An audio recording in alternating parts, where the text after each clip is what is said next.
శ్రీమతి యశస్విని. ధన్యవాదాలు అధ్యక్ష. అందరూ చెప్పింది అన్నీ కూడా విన్నా ఇప్పటిదాకా. కాకపోతే ఇది నిజంగా ఈ చట్టం తేయడం అనేది చాలా సంతోషంగా ఉంది.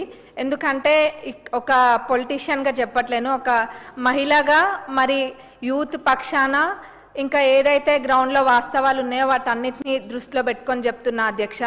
ఇవాళ రేపు ఉన్న పరిస్థితులలో సోషల్ మీడియా వేదికగా, అది ట్విట్టర్ అయినా, ఫేస్బుక్ అయినా, ఇన్స్టాగ్రామ్ అయినా, వాట్సాప్లో అయినా కానీ ఎంత అసభ్యంగా పెడుతున్నారంటే అది ఎవరు అంటే కుటుంబ సభ్యులు ఎవరు కూడా దాన్ని చూసే విధంగా లేదు. అది ఎవరి గురించైనా కానివ్వండి, అంటే ఉత్త పొలిటికల్గా ఉన్న వాళ్ళదే కాదు, నార్మల్గా ఊర్లలో ఉన్న వాట్సాప్ గ్రూప్లలో కూడా వాళ్ళు అర్ధరాత్రి 12-1 దాకా కూడా ఇవన్నీ మెసేజెస్ పెట్టుకుంటూ ఉంటారు. అంటే అదేదో కక్షలు ఏదో గట్టు పంచాయతీలో లేకపోతే వాళ్ళ కుటుంబాలకు పంచాయతీలు ఉన్న తీరుగా అన్నీ కూడా మెసేజ్లు చాలా వల్గర్గా పెట్టుకుంటారు. ఇప్పుడు ఏదైనా నచ్చకపోతే దాన్ని విమర్శించడం వేరు, కానీ ఒక వల్గారిటీ తోటి దాన్ని వాళ్ళు పెట్టే మెసేజ్లు అనేది ఆ కుటుంబాలు చూసినా లేకపోతే పర్సనల్గా ఆ మనుషులు చూసినా కానీ వాళ్ళు చాలామంది అందరు ఒకటేలాగా ఉండరు. అందరు దాన్ని రిసీవ్ చేసుకునే వే ఒకటేలాగా ఉండదు. కొంతమంది చాలా సున్నితంగా ఉంటారు. అట్లాంటి వాళ్ళందరూ కూడా కొన్ని చర్యలు అంటే చేపడుతూ ఉంటారు. అవన్నీ ఇప్పుడు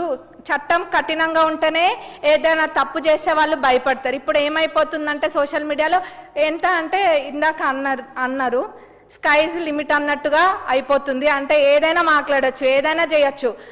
ఒకటి ఇట్లా కాల్చి వాళ్ళ మీద వేయచ్చు, గుడ్డ కాల్చి మీద వేయచ్చు అన్న విధంగా మాట్లాడుతున్నారు. అది చాలా బాధాకరము.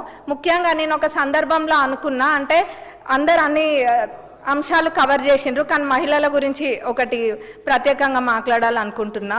మహిళలు ఏదైనా బయటకు రావాలంటేనే ఇవాళ రేపు అన్ని రంగాలలో మహిళలు ఉన్నారు, కానీ బయటకు వచ్చిండ్రు అంటేనే ఎన్నో ఎదుర్కొని వాళ్ళు బయటకు వచ్చి వర్క్ ప్లేస్లలో అయినా కానివ్వండి, లేకపోతే పొలిటీషియన్స్గా కానివ్వండి, డాక్టర్స్కైనా, అడ్వకేట్స్కైనా అన్నిట్లో మహిళలు ముందుకు వచ్చిండ్రు అని అంటే